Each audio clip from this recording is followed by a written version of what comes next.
All right, coming up, we have some really interesting winemakers on our show today. They're going to tell us how being personalized makes the whole difference in how their wine tastes. Stay tuned.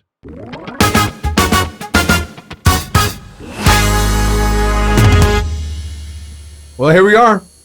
Good morning. First time that I've had two people in person. You guys are the first. Have you ever been the first like that before?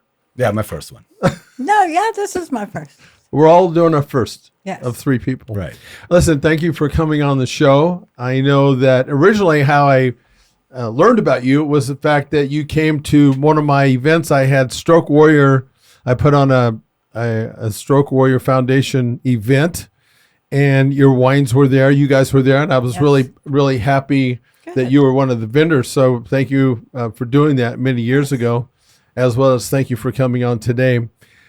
The first time that I can remember my experience with wine was when I was 17 years old. Most of the time when I remember stuff is usually when it's traumatic. So I'm 17 years old, I'm going to the coast with older guys in high school. They were actually in college, freshmen, friends, family. I'm drinking Boone's Farm wine. Have you heard of Boone's Farm wine? No. Oh, You have? oh, yeah. I got to tell you something. I got so shit-faced drinking that wine. And my question is this, because I didn't know anything. I was just drinking.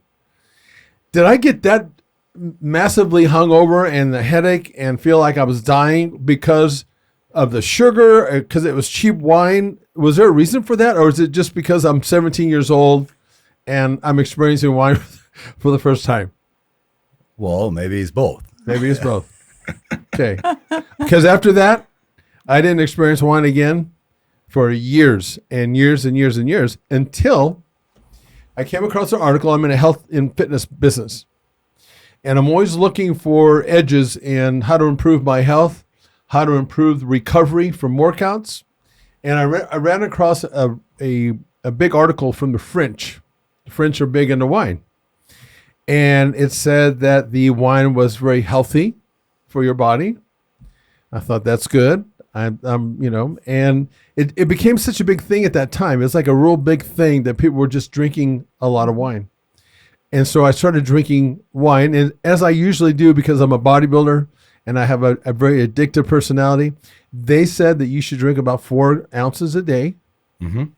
And I started out that way in good intention, but next thing I found myself doing is I'm drinking 32 ounces a day.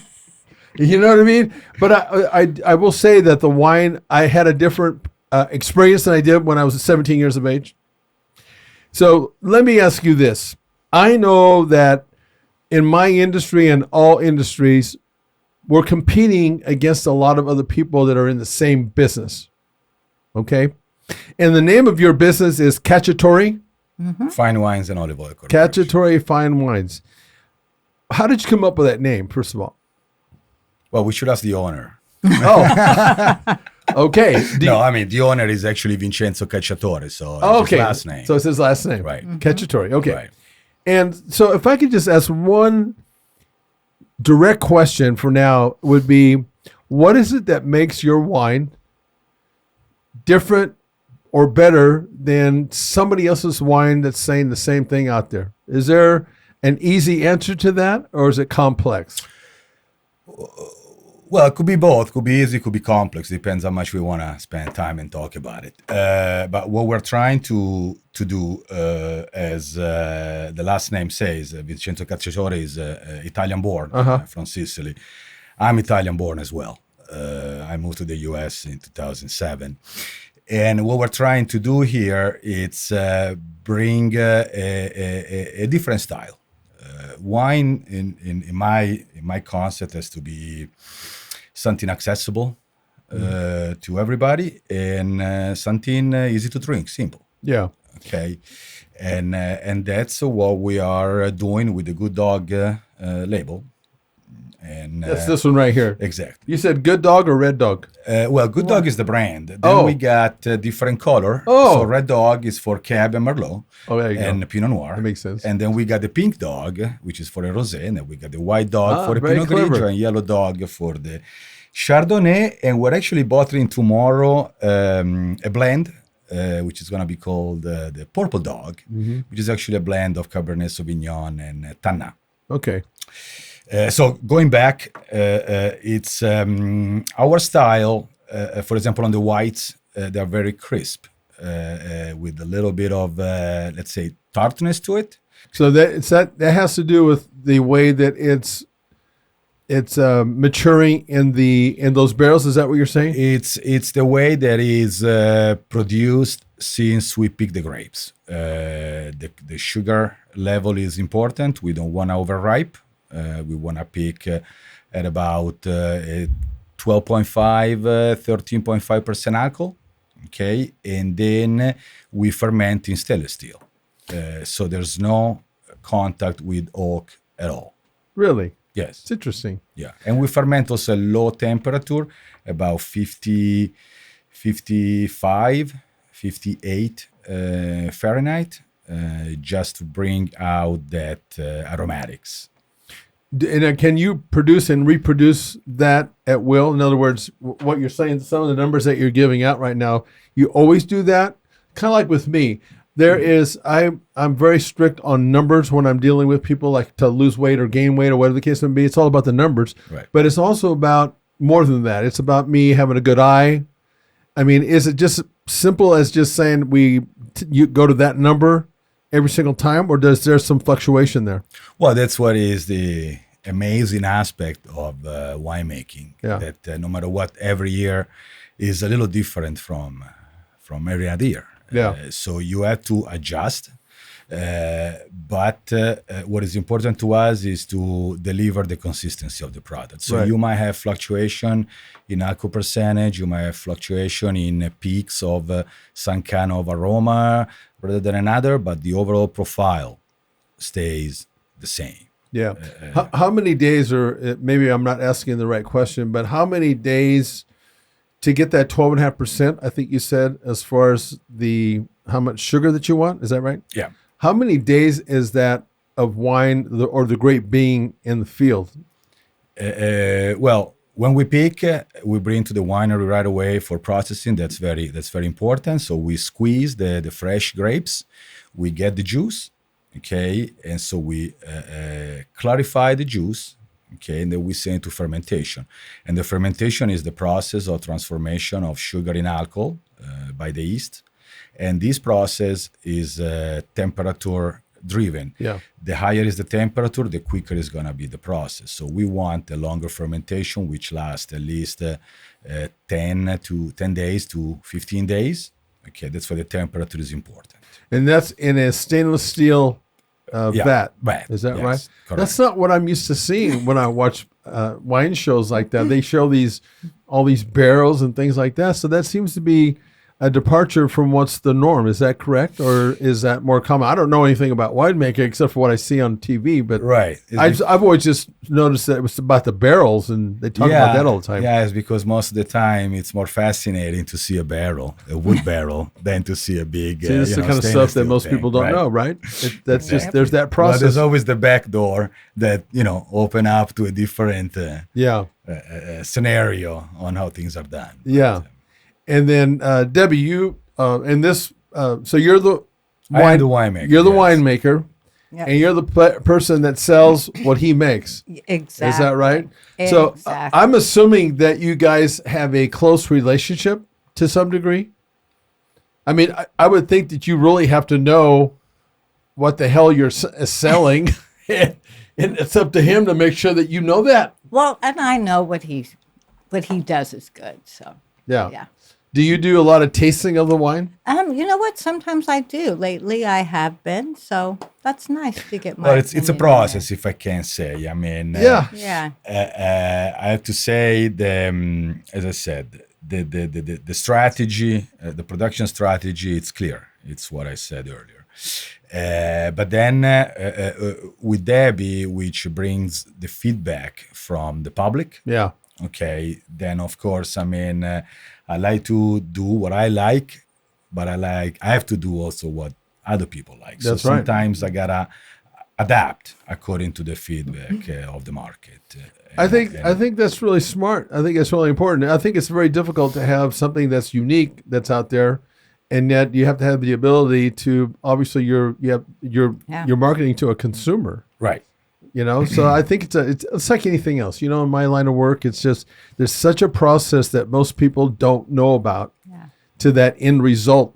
You know, that actually makes you unique that way, because we all think that we're unique. I went to had a gentleman whose specialty was he marketed and helped businesses identify what their unique selling proposition was. And I went to this conference. He had 50 companies there. And he had a pad, a writing pad on the table. He said, write down in 20. That's the reason why I asked you your uniqueness to your wine. He said, in 25 words or less, tell me what's unique about your wine compared to the person that's saying the same thing that's down the road.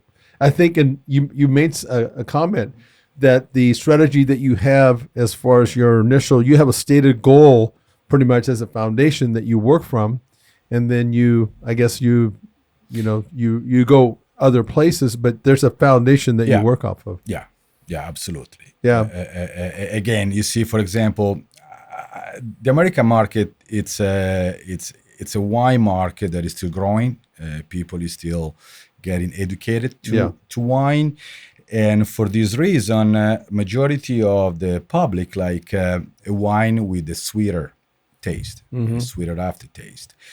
And we try to compromise. We really don't produce wines with residual sugar, okay?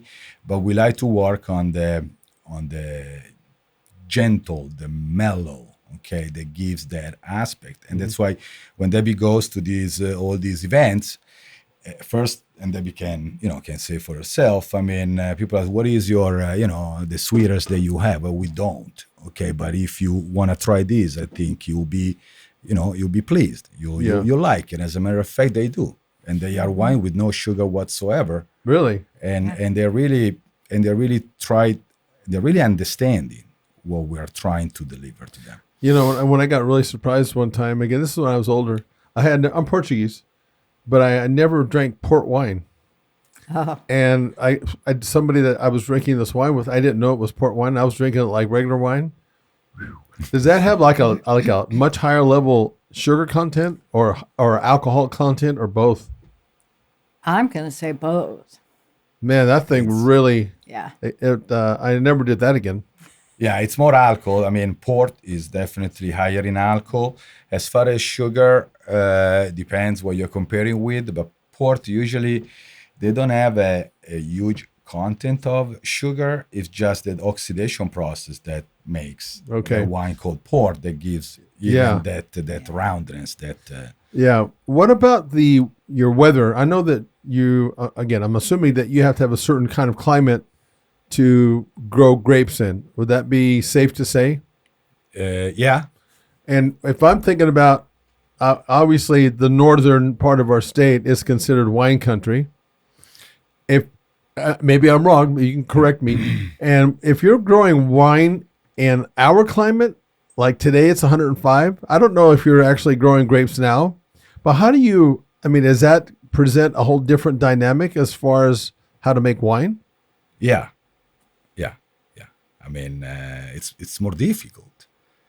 That's why you're supposed to have people with more skills in this area to produce the same quality wine that can be produced in cooler climates with less, let's say, hard work. It's easier. Yeah. It's easier. Here, it's much harder. Yeah. I mean, mine was a little bit of a challenge. I mean, I grew up, I was born, I grew up in Italy. I finished my study in Italy. I worked in Italy. And here, the growing condition for the grapes are difficult. But with the right tools, the right techniques, I mean, we can produce a good quality wine. So what made Cacciatore settle here? Yeah, I know you said the owner is Italian as well. Yeah. He started his business career with the fresh produce. He actually moved from when he was his family moved from Sicily to Canada, Montreal, and that's when with the family they started to get involved in the fresh produce business. So they were actually importing even grapes from California. Okay. Grapes for table consumption, but also wine grapes for home winemaking. In the 70s, 80s, the large community of Portuguese, Italian, French immigrants, they were used to make their wine at home. Okay, and so that's how we started. And starting doing this, then he started to say, well, I want to secure my production. I just don't want to, buy off the market and change supplier every year and there. So that's when he started to buy land, plant vineyards, and then in 1998 he decided to open up the winery in Pixley. So he's got land all over the Pixley area? Early Mart, Pixley, and Huron and Terrabella. It's funny you say about making wine, because every year my family, there was always people would get in the middle of a barrel and they'd be stomping grapes with their bare feet. That was like a big thing for us to watch all that. Yeah. How do you get the product out? When you have events, is it like a wine tasting event that you do, or tell me the different things that you do in order to promote what he's making? Oh, well, we do charity events where they have wine tasting, food tasting, and I take our product, usually most of them, and then that way I have the opportunity that people show up to have them taste our wine. Yeah, and I guess to some degree you're educating people. Yeah. Because like somebody like myself, I have limited knowledge that red wine goes with red meat and the rest goes with something else. That's about my knowledge right there. So I'm assuming, and it's kind of like in my industry, I have to educate people as to why they need a personal trainer versus why they should go to the gym and waste their time. Right. So I'm assuming to some degree. So what is that actually when you're educating me, and if I'm saying, okay, so if I wanted to, the red is good with red meat. Is that pretty much still like the norm or the default? Yes, or you can just drink it by itself. That is true. Yes. And what would you like with these wines that we have right here? These are all red wines. Is that right? Well, you have the rosé, which we consider a white wine. That's that one? Yes. That's considered white? Mm-hmm. Mm-hmm. I did not know that. Yes. And does something like that, because it looks red to me, but does something like that, do you have a wine that's versatile enough to go where you can have it with red meat, or you can have it obviously by yourself? Yeah. But that's the stuff that you're actually kind of talking to people about when they're out tasting wine, because I really don't know what I'm tasting, to be honest with you. Right. And a lot of what I sell is we're Pixley, we're local. Uh-huh. And that is, to me, a big thing. Plus the things we do personalized labels. Yeah. And then, yes, some people will ask what the wine goes for, but I think a lot of times people will just drink the wine that they like with whatever. Just based on what they like as taste. But I agree. I think sometimes there's a misconception that a wine has to be, let's say, captured in a box. So, okay, Cabernet has to go with, a ribeye or a New York steak or something. And then the whites, Chardonnay goes with seafood or a salad. Well, it is true and it's not true. I always believe, at least that's what I learned through the years. Wine, I always say, people is asking, what is the best wine? Well, the best wine is the one that you like. Yeah, that makes sense. Okay, and so even in the pairing habits, you can find the same variety but different producers. Okay, and for one producer, let's say their variety it's better with red meat, and the same variety can be a good fit even with a specific seafood, like Pinot Noir, for example. Okay, Pinot Noir is a red variety. Okay, but Pinot Noir, you can definitely pair it even with a nice, I don't know, blackened salmon or a tuna Yeah. or a swordfish very well. So it depends, because even there, Pinot Noir, the way that we make it, which is a little bit the French style, the Bourgogne style, it's perfect for that too. But if you take some Pinot Noir from Carneros, which are very bold, with this oak profile very intense, then stay with the meat. Yeah. So that's why it's. I think it's wrong sometimes to say that one goes with that. Yeah. See, that's the You kind gotta of find your that's the balance. kind of stuff that I think has to happen for people, somebody like myself. I relate to that because of my industry. I've spent a lot of time educating people as to what they thought was a way to eat nutrition wise or train. It's almost upside down in some ways. The point is this: it's not black and white; it's more gray.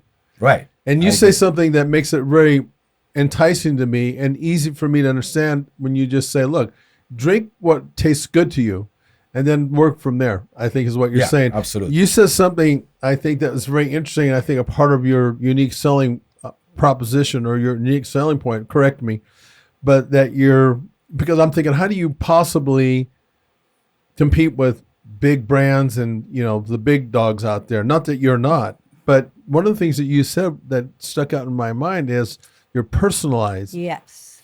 And when you say that you're personalized, what exactly does that mean? I know you're local, Right. but what other things do you do to make that personal to me that makes me want to come to Cacciatore as opposed to anybody else? We have just a generic label that has a vineyard on top and then an area where you could put your logos for business, wording for weddings, birthdays, just about anything. That is something that not too many people offer. So you're filling a void to some degree. Yes, Yeah. exactly. So if you're having a wedding coming up, we can put labels on that signify your wedding or anniversary or events. Great at Christmas time for just handing out thank yous. So it sounds to me that, and we talked at the top of the show, so that you're really kind of diversified in your approach to selling wine. So not only are you doing these events with people like this, just out of curiosity, do you ever reach out to places that are meat places? Do you sort of educate them about your wine, or is that something that you just don't do? It's just an honest question. I don't know. No. Okay. But Because I might say to the meat company here, but here's what maybe you don't know about these wines. Well, that's interesting. I think there are opportunities everywhere, and for anything that we could do. What I think it's important is to be open to experience. Yes, and sir. I see, and if I may say something without You can say whatever you want on here. right, so Don't hold back. so Claudio. like you mentioned earlier, I mean, this area, it's harder to produce, wine grapes for good quality wine, but can be done. I was in the area the first time in 1999, and this area has always been considered to be a commodity wine area. Okay, where Tell me, someone like me, what does that exactly mean? well means grapes that produce high volume, low quality veggie compounds, and so the wine is not good. And if it was true back then, it's not true now. Yeah. I mean, technology is there, knowledge is there. The vine can really grow in a spectrum of condition that is amazing. So from the freezing temperature of the highest point in Canada, Yeah. to the hottest of even Washington. I mean, Red Mountain, that everybody start talking about it for a few years now, but it's a hot climate like here. Yeah. Okay, but they promote it. I mean, promotion, marketing is important, and so we are a little drop in the ocean in an area that is not very considered to be, reputed for wine. But if it's enough that we drive, 45 minutes and we get to Madeira, which is an AVA, which is an American viticultural area, which has the same recognition like Napa does, like Paso Robles does, like Sonoma Is that does. right? Yeah, is right. So I think it's important that, the label reflects these appellations, okay? But I think that, people should give credit also to those that don't have those Absolutely. appellation. And there's We use California appellation. Yeah. We don't have any other sub-region, okay, in our area. right. So tell us now. You're explaining to me a little bit how you compete with other people. You're giving me some information. It makes me understand a little bit more about that. But tell me, you mentioned bulk wine, that you sell or buy bulk wine. No, what we do, again, you mentioned something earlier that I want to, pull back. How do we compete with the large companies? Yes. We don't. They are monsters. Yeah. We are not. We are a family-owned operation, which does good work, but go compete on the domestic, distribution. It's tough. Okay. So what we do, our production is differentiated. Our larger volume is sold as bulk wine to other wineries that we have contracts with, and they take our wine and they make master blends and they go on the shelf, okay, with this California appellation wine to fit that price range between the $7.99 to $15.99. That's generally the price range in this area or California. No, that's about the price range for a California appellation wine Is that right? in Yeah. California. Yes. And I'm not talking the so-called $2 chuck that doesn't exist anymore because it's no longer $1.99 now. Yeah. It's $3.99. But it's a little different animal too.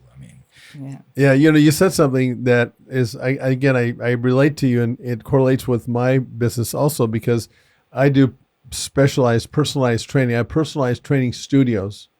You could say that I'm competing with the larger health clubs like Evolutions, but I'm not. In fact, on purpose, I've opened clubs because I've opened a few of these around in the area up down California and at the coast. But I try to get near health clubs, not separate myself from them, because they have a market of people for me that are constantly quitting their memberships, because my unique selling point, which is yours, is I'm very personalized. Yes. And I produce results. And when you do that, at least in my industry, I would think it'd be the same in yours. When you produce a result like that and it's more personalized, guess what? I have a built-in market right next to me. Like my club is my gym, my personal training studio, is like a stone throw away from Evolutions, but it's done on purpose. I like the fact that you're not even, it was emphatic. We're not trying to compete with them, but there's a lot of ways to skin that cat. Obviously you guys have done that. How long have you been in business? Well, 1998 for the company. So Yeah. it's a 23 years, 24 years. Yeah, that says something right there. I always talk about the mark of a good item or a good program or a good system is that it stands the test of time, and you've done that. Yeah. Yeah, but as a matter of fact, you see, in this area, we are the only one, family-owned, let's say, medium-sized operation. Yeah. Everybody else is gone, even farmers. You got to find a way to adapt or die. Right. Yeah. Yeah. That's just you're either growing or you're dying, Correct. and you guys have figured that out. So, Yeah. congratulations to you. To be able to do that. It really says something about who you are as a company, as far as I'm concerned. Yeah. Then what we also do, we have some local restaurants that they have their private label with us. Yeah. We have small distributors. That's what I said. We don't compete with the monsters. Okay? Yeah. We like to find these small distributors that you can build a personal relationship, they can believe in the product, and they can market the product. Yeah. Whatever is their own label, okay, or whatever is our label. I mean, I have a great expectation now for Good Dog, the brand Good Dog. We're at the end of the registration brand process. The idea comes from, again, besides the style of the wine, but the idea comes to give a reason to the consumer, to the public, to pick a wine because it kind of generate a chain of support to other industries or other entities. Like Good Dog, we have a couple of local agreements with local SPCAs or animal shelter, and so some of the proceeds of the brand goes to them. Nice. So why not use this also as a tool and say, well, but let's try that Good Dog wine. I mean, proceeds are going to go there. So no matter what, let me try it. Right. Okay, and we're going to do maybe two good things. Okay, help the shelters and and find out about this wine. In my industry, Then you like it, you buy it again. You don't like it, you don't buy it anymore. that's right. In my industry, I call that leverage marketing. You're leveraging other ways to market your wine. Private labeling, you said you do that. Is that right? Yeah. And if I come to you and I want a private label, do I have to have a certain amount of wine that I'm producing? Do you have some limits on that, or there's no limitations on private labeling? Well, if you like what we produce as our, let's say, house style, then for a business, usually it's a pallet. A pallet. How many is on a pallet? It's 556 cases, so about 600 bottles. And how much does something like that cost me if I have a pallet that I'm bringing to you guys? How much is that going to cost me to have my label done that way? Let's say it's going to cost you per bottle. It depends by the program that we can start, but it can cost from the $5, okay, up to the $7. $5 to $7 to private label. Right. And do you have what percentage of maybe I shouldn't be asking this, but what percentage of your business is private labeling? It's on bottled wine, majority of it. Is that right? Yeah. So you have But with private label, I just want to make a distinction. It's not the personalized label. Personalized label is what Debbie mentioned earlier. Okay, that's for retail only. So you can order a bottle, you can order 6 bottles, you can order an assorted case as a private customer. When I'm talking about private label or control brand, is actually you are a business. commercial then. Exactly. Okay. Yeah. So, for example, we have a distributor in Indiana with their own label. We had distributor down in Florida. We had distributor a little bit everywhere. We have a winery, for example, in Texas that does their own brand with us. Is that part of your area, what you're doing there with all these people that are distributors and things like that? That's more Claudio. Yeah, Debbie does. Debbie is good in what she does. She does the online sales through the e-commerce website, and then she does the local sales. I do the rest. I got you. On speaking of online, I'm switching over now to. I told you at the beginning as what podcasting is a way that I keep getting my message out and motivating and educating people. But I'll tell you what, I don't know about you, but that online business is not as easy as I thought it was going to be. No. It's not, huh? No. Holy crap. Are you having somebody help you with that? Or is it you're just learning through firsthand experience and failing? And Yep. Just. I'm in the middle of all that right now. I mean, I'm working with an SEO person. Have you heard of that? Yes. Search engine Yes. up. Yeah. That's a whole different Yes. animal. And it's very competitive out there Oh, too. it really is. Yeah, but you're lucky because you don't deal with the alcohol. Yeah. Okay, domestic sales. If you want to sell to a state in the United States, you gotta have a permit. Oh, you got to jump through a bunch of hoops. And then you got compliance to do, and then you have limits. For example, there are states that a consumer cannot buy from you online more than 1 case a year. Golly. That's a nightmare for me. It's Yeah. Does it drive you to drink your own wine? I'm stressed out today. Exactly. To forget. No.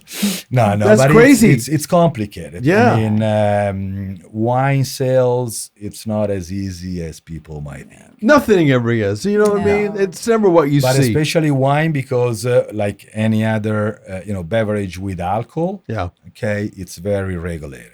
Yeah. And every state has its own rules and laws, and you gotta be on top of it. Otherwise, you're I would imagine California has the worst, some of the worst restrictions. I'm just guessing. actually no. No? Who's the hardest one to deal with as far as the state is concerned? Debbie is more expert than me on these, but if I remember right, I mean, for example, there are some states that they have counties that are dry counties. So, Florida is. Oh, yeah. Oh, yeah.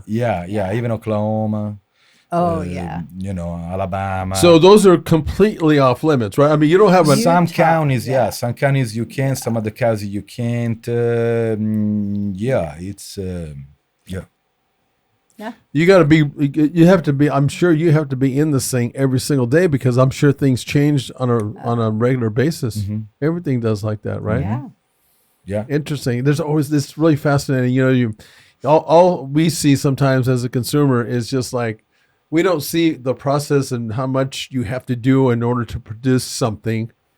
And look, and that's the reason why you guys are still in it, because I'm a student of the industry that I'm in. I have been for 40 years and still am. I'm enthusiastic about learning everything about what impacts the body as a result from supplementation, everything. And that's never changed. And that's exactly the reason why so many people in my industry have gone away. They go do something else. right. Because, you have to have, and I'm sure that you guys do, you have to have passion for what you're doing. A load of it. Absolutely. Yeah. Without passion, you won't. You're done. You won't stay in this You're business. done. No. And I would just think that I would think that this wine, these grapes, I'm assuming they have feelings, don't they?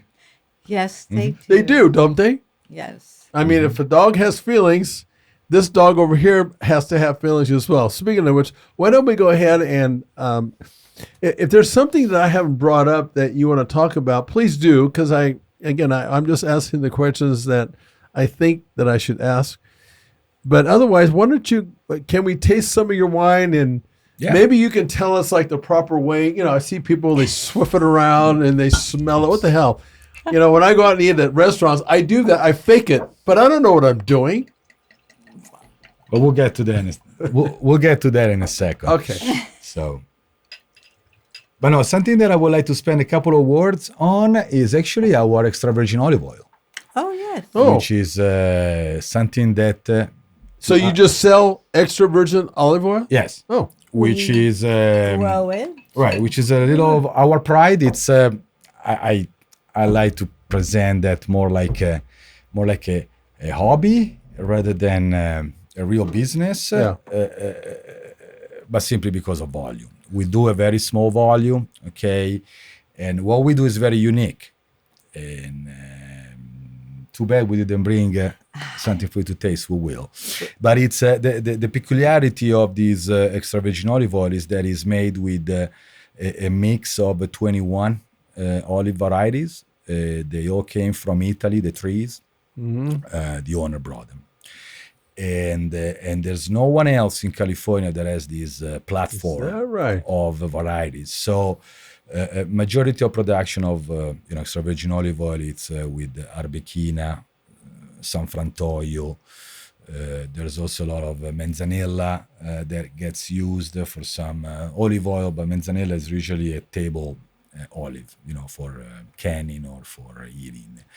And our is very unique. It's a little pricey, but when people tries it, they can taste the difference. Yeah, then understands. Yeah. And does extra virgin oil, is it used in wine at all, or is that this is a separate thing that you do?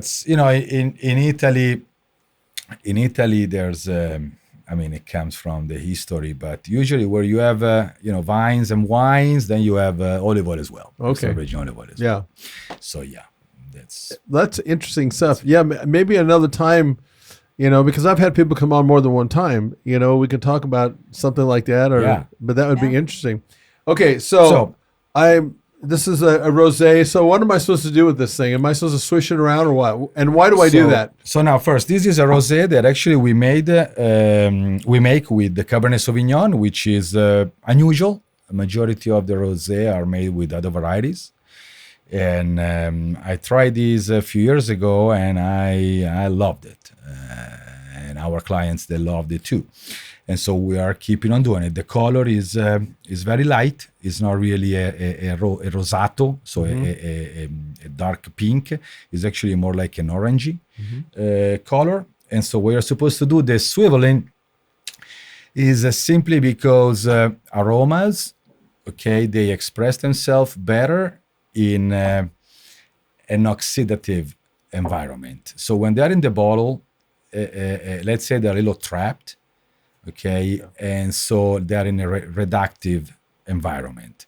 So when you pour, okay, swivel it is because you get some oxygen, okay, get it into the wine, and that helps really detecting some aromas. But like, if I can tell you something, okay, if you want to try, now that you taste the wine, close your nose, okay, and you won't taste anything. Then you taste, you take another sip later with your nose open, and you'll see the difference. So one with I hold my nose and close your nose. Okay, so I'm doing this then to get the rest of the aroma. If you want, you can smell if you want. Okay, and smell it. And you see the smell is more like a grapefruit. Yeah, it's very light. Right, very grapefruit, like a little strawberry. Do that, and you should not taste anything. No flavor, nothing. Just no flavor. There you go. No like flavor. Alcohol. And now drink it with your nose open.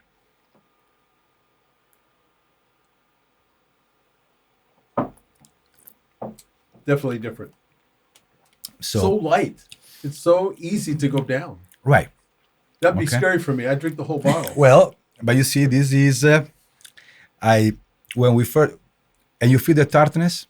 A little bit. A little tart, but it's a gentle tart. It is. Okay, it's friendly. Right. Okay, and is a characteristic of this style. Okay, but you see, to me, this one can be a great substitute for beer. Mm-hmm. Okay, in a. And this doesn't bloat you like beer. No, exactly. It has a whole different effect. I mean, I like beer. I drink beer too, but yes, one of the problems is that beer immediately. Right. Yeah, no, this tastes really good. Right, and this one can be great with by itself, or can be great with the salad, or with a little seafood, or whatever. Very friendly to the even with a hot dog, if I can say so. Yeah. No, this is very friendly to the palate. Yeah, it really is. Yeah, and you see, there's no sugar at all. No sugar at all. I think that's why I like it. I'm not a big sugar person. I mean, I eat sugar at times on the weekends and stuff, but typically I'm not somebody who likes that real sweet. So this is no sugar at all. No. It's just. What's the alcohol content again? This one is a 12.3%. And beer is what, 6? Beer is 6. Double. Yeah. Mm-hmm. You know, when I was in Russia, they're famous for their vodka. Yeah. And you have no idea how good that vodka is. It's made from potatoes. And you can they have it on their table in the morning at breakfast. And you can just take that little top off and drink that vodka. Yeah. I got in a lot of trouble with vodka. This is very, very good. Well, I'm glad you like it. It is. It's very light. Very light. Refreshing. Yeah. So when it doesn't feel like a wine. No. No, it does feel like a wine. Well, it does, but yeah, but it doesn't sound like a typical wine that I've drank before. And really, I mean that. I mean, this has and the fact that there's no sugar in it. No, and then you see what I said earlier. I mean, wine has to be easy. Doesn't have to be, all the time that you gotta sit down and talk and think for hours about this aroma, that aroma. No. Yeah. So that's what we're trying to deliver for this one. You can actually buy on premises, so at the winery for how much? $11. So you're Free selling. delivery. So tell me again what you're selling for $11. Oh, the Good Dog wine Yeah. Oh, okay. A Like this bottle right here is $11. for one bottle. Yeah, Yeah. one but if bottle. you buy the case instead, it's less. Yeah. Hell, Yeah. that's a hell of a deal Yeah. for that kind of taste. No. Can we try something else? Yeah, absolutely. Jason, will you drive me home, please? I don't drink. Here, I don't drink just alcohol pour anymore. yours in here. Yeah, we need to empty Oh. the glass because then we gotta go back to work. Eh? Like you, that's I don't right. know. You're gonna go. I'm gonna go back to You're gonna work. go take a nap. Or? I'm gonna go take a nap. I don't need any. No? Okay. Just Okay. put your extras in mine. Okay. We can share. So I'm the only So- one that's gonna get hammered here. So Jason. now what we're gonna do is, this is important instead, is we're gonna just rinse the glass, but never with the water. You do it with the wine that you're gonna be, Why is that? because you remove the interference of. Should have. Okay. Well, you can do it. You can do it now. So smell the glass. I mean, you should. You see, when I dumped the rosé, the glass would still have Still smells like the rosé. correct. Yeah. Okay, It and that's does. why, you need to rinse out with the next wine. So you rinse it and then do you pour it out and Right, then and then you pour. see, this is all the kind of stuff that I didn't know about. Next time I go to a restaurant, I'm gonna look really smart. That doesn't happen too easily, Jason. So, and this is our cab, which is again is the same concept. Okay, it's not a bold cab. The common interpretation of the cab, it has to be bold, big, high in alcohol. That you make a glass and then you feel a little. Is it heavy on your Heavy. body? On This your one instead, no. This one is an easy to drink cab. Can be a everyday wine, and people loves it. It's a different. When people tries it, they understand the difference yeah. that we're trying to communicate. Is this a higher level of alcohol than the rosé? Yeah. This one we're about 13.5. And that one again was 12.5. But 12.3, yeah, 12.3, 12.5. So there's well, one- 1 degree. Yeah. higher. Does 1 degree make a difference? Well, it can, yes. Yeah. After maybe, Depends 2 or on 3 how many glasses, glasses. yes, it might make a difference. Yeah. But see, even the aroma is a very... Definitely different. Excuse my English, but the pronunciation, but vinos. So it smells like wine. It smells like fruity wine. Yeah. It doesn't smell like oak. These ripe and spicy. Right. And yet aromas. this smells very different than the rosé. Yeah, of course. Yeah, Very distinct. right. And then you see, and this is the same variety. Is that right? Same variety, but different time of harvest, different time of picking, different type of processing, fermentation, yeast, temperature at the winery, and 2 different products Excuse coming me. out. And you're doing all this to make sure that all this stuff is like, it's right? Yeah, that's why. Do you live there that's 24 why hours a day? Yeah, tell my wife. She's not very happy with me, but because I'm never home. What time do you start in the morning, if you don't mind me asking? No, I'm not an early bird. Let me work until midnight, 1, 2 you're one of a.m. those in the guys. morning. No problem. No, but in the morning, let's say maybe when there's harvest, it's a little different. But no, usually they don't see me at the office, the winery, until 8:30, 8:39. But are you out in the vineyards like late at night? Usually in the morning, because it's a little cooler. Yeah. Okay. Or sometimes late in the evening. Do you do a lot of walking? Yeah. And then do you just randomly pick a grape and smell it, Well, break it open, chew it? when we get to this period, let's say in a couple of weeks, it's very important that you go, you taste, you see the consistency, because even the bunch, you have the bunch that is more outside the canopy, so more exposed, so it's, let's say, riper than the one that is inside the canopy, which is a little bit behind. So you gotta find the right proportion. So how do you do that when you have different grapes that are further ahead than the others? Do you wait till this one catches up? But how do you keep this one from ripening? Well, that's why you gotta work on getting the feeling on what is the, let's say, the majority in the consistency. So you're more on the unripe or you're more on the ripe. What is your average? Yeah. Okay, then you go from there. I tell you what, it seems to me that to be in your line of work, you have to have so much firsthand experience, and it's not even funny. No. It's not Yeah, even you know. funny. You know why I like it? It's because it's like cooking. I like cooking too. Yeah. It's very personal. I hate cooking. I just like eating Okay. the cooking. My wife is a gourmet cook, legit. There you go. She's So- from Europe. And I'm amazed at what the hell she does with food. Yeah. And she doesn't even measure it. She can just Right. sell. Right. And I'm sure that you've gotten to that point. Yeah, yeah. I mean, It's an awesome place to be. I got to tell you, it is. it's personal, you know, and it's Yeah.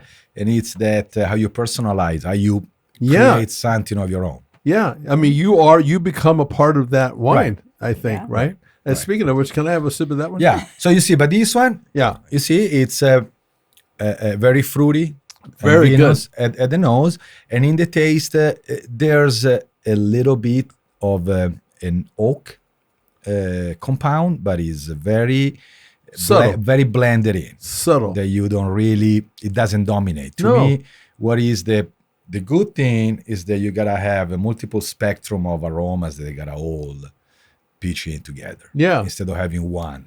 that Well, and then what it dominates. seems like to me, just in tasting your two wines, is that even though they're different, they're sort of the same in some way because they have their The style, yeah, the there's style. a certain style there. Right. Yeah, I think it's But pretty. that's cool. why, and you know, even discussing. I mean, sometimes we say, well, maybe we should do something the customer like better, sweet, blah, blah, blah.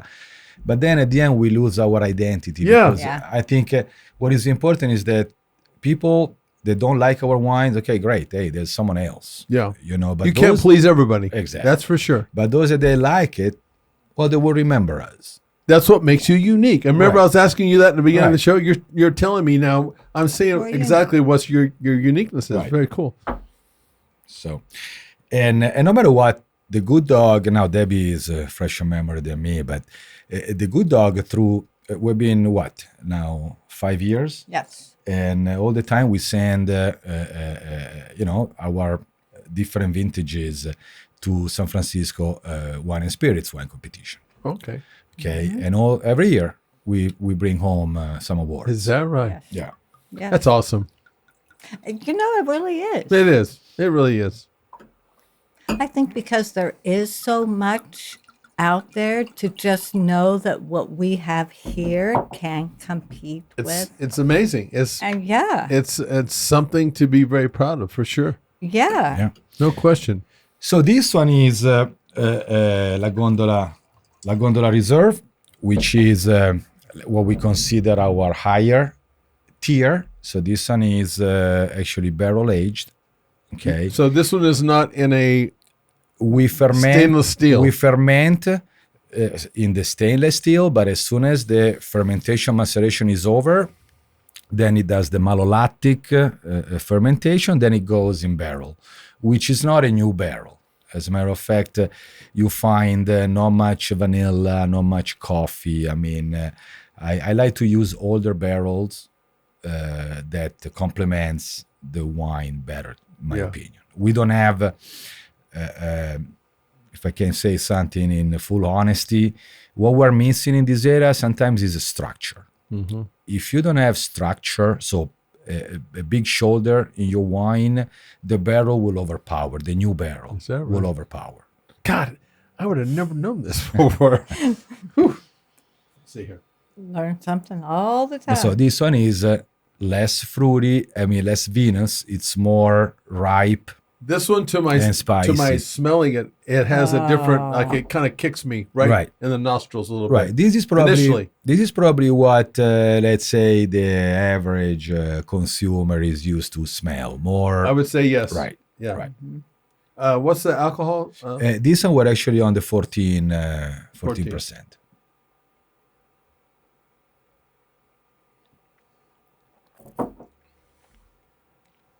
Still goes down lovely, Yeah, but you see, but this one has but it's a little, it's a Little little more- heavier. right, a little more structure than Yeah. the Good Dog line. Yeah. Okay, and these even spicy spice To me, aromas.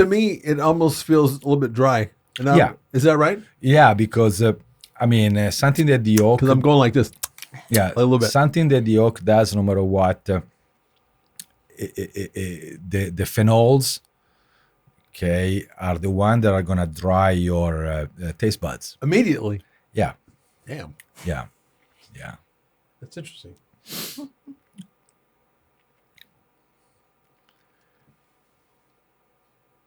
So, Good stuff, man. yeah. Well, thanks. It really is. Yeah. Really good. That one's my favorite. This one is?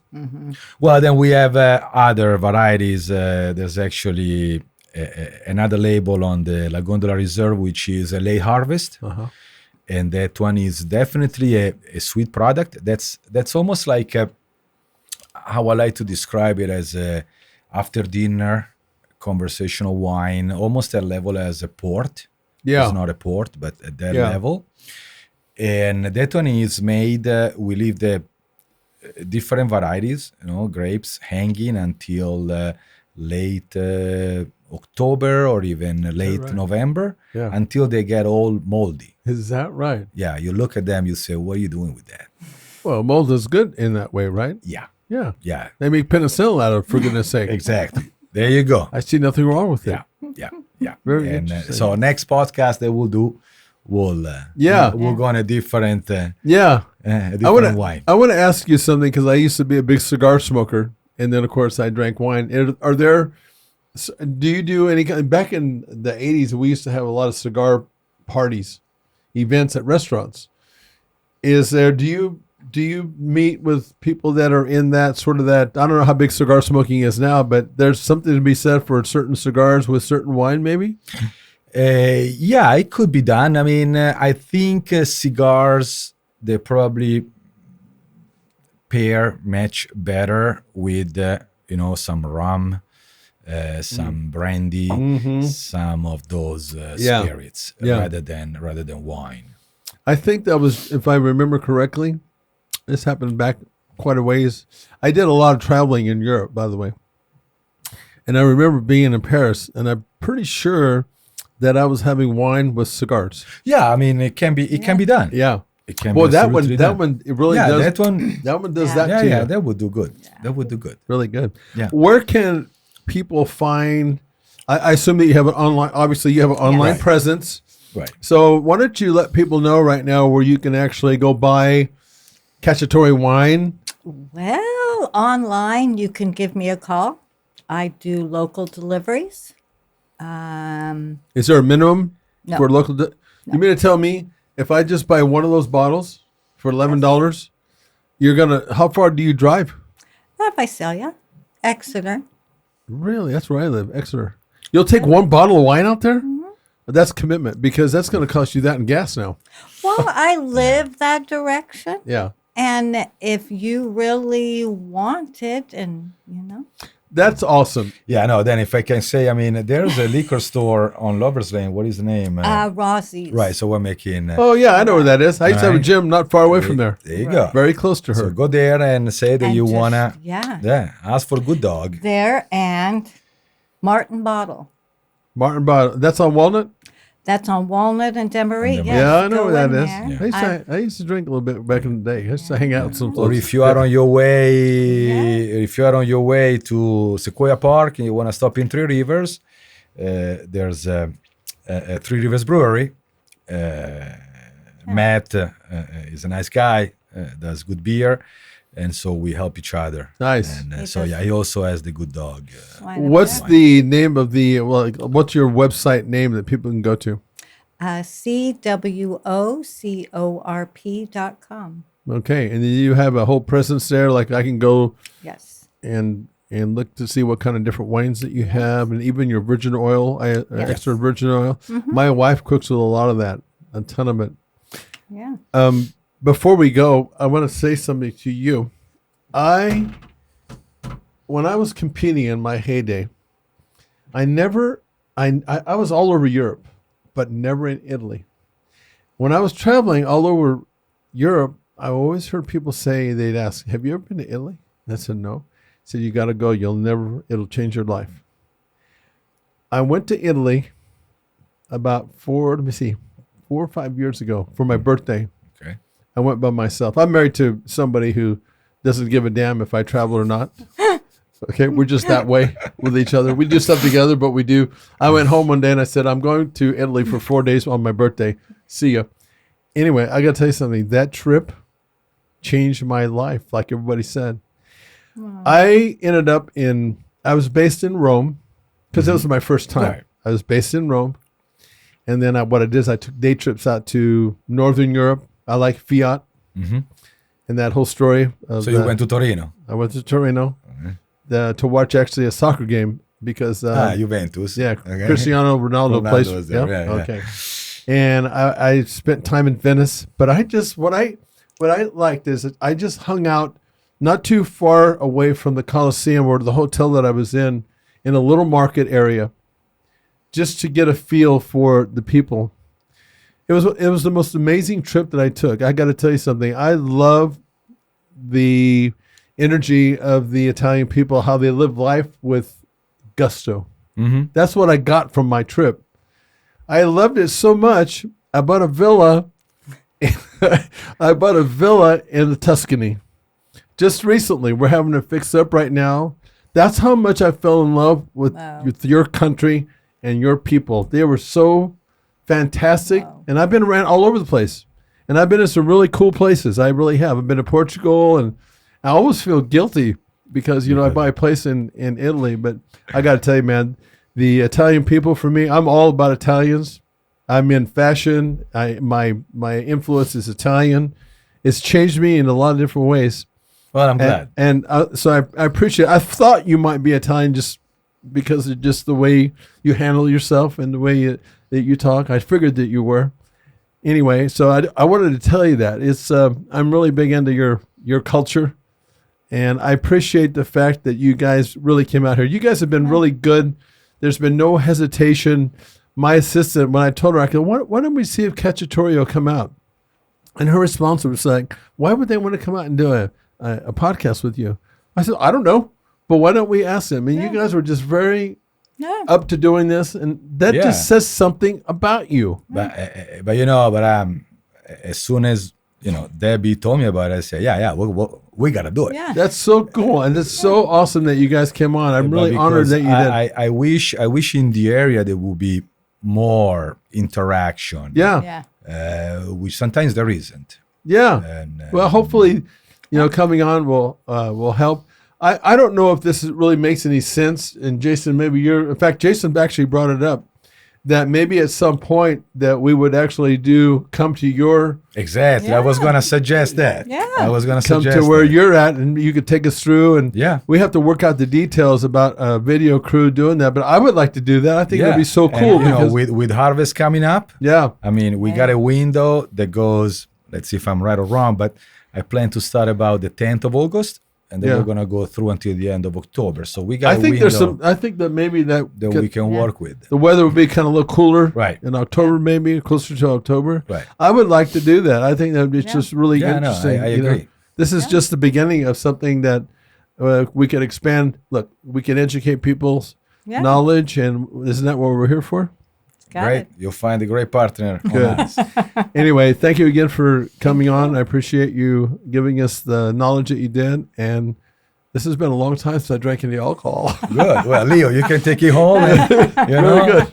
And go. Anyway, thank you for coming on. We'll send you the complete line. So okay. Okay. Sounds good. Thanks for coming on again. Well, thank you. Okay. Bye-bye.